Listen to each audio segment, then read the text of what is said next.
Vamos falar sobre Tartarugas Ninja, volume 1. Primeiro, é um belo volume, um belo trabalho gráfico. A arte tem o seu charme. Por mais que em algumas partes os autores eles tenham uma certa preguiça, digamos, de fazer, ou também pela falta de técnica, né? No final fica muito bom, e principalmente quando ele vai desenhar na parte final batalhas, um passeio intergaláctico, fica muito charmoso. Essa arte meio bitmap, com umas achuras, olha que coisa linda. Eu tenho uma história pessoal com Tartarugas Ninja, porque esse volume foi a minha primeira compra de quadrinho. Não esse especificamente, dessa empresa. Foi de uma outra editora que eles lançaram a história incompleta. Esse aqui é lançado em 7 partes, 7 capítulos. E no que eu tinha, que eu comprei, se não me engano, quando eu tinha 15 anos, mais ou menos, eles não lançaram o final da história. Então ficou uma história incompleta. E eu lembro que eu tinha gostado muito da metade para a parte final. Porém, eu revisitando tudo, eu fiquei triste, porque a história que eu lembrava era muito melhor do que essa daqui. Tem uma disputa intergaláctica, então eles terminaram no meio de um cliffhanger, no meio do clímax da história. Vamos começar do começo, né, falando a respeito do que é uma história de vingança.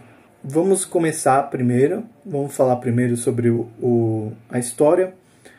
A história, ela parece ser muito episódica, ou seja, parece que simplesmente as coisas acontecem para a trama avançar, e não necessariamente porque é o que pede a história. Realmente tem tudo aquilo que foi prometido, né? Os robôs, a referência a Star Wars, a referência a Jurassic Park, a carros, luta, ninja, Robocop. Porém, essas ideias elas não são bem trabalhadas.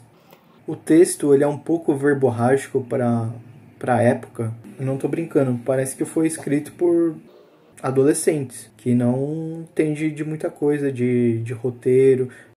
Eu tinha gravado sobre o que eu lembrava da história, e eu dei uma nota 7 para a segunda metade. Eu falei que a primeira era muito ruim, mas a segunda valia muito a pena. E eu corrijo isso. Eu acho que, na verdade, não vale a pena não. Eu acho que o único que vale a pena realmente é o Último Ronin. O Último Ronin é muito melhor trabalhado, talvez até mesmo porque os criadores eles não trabalharam sozinhos, tiveram milhares de mãos, teve diretor criativo, então eu acho que por isso é que tiveram um cuidado, um carinho muito melhor com a história, com o desenvolvimento dos personagens e tudo mais, e também a estrutura narrativa que foi criada, porque isso daqui não é ruim, é muito ruim, e infelizmente o volume 5 e 6 talvez é até pior do que isso. Serve como um resgate histórico que a editora fez, porém eu sinceramente não indicaria.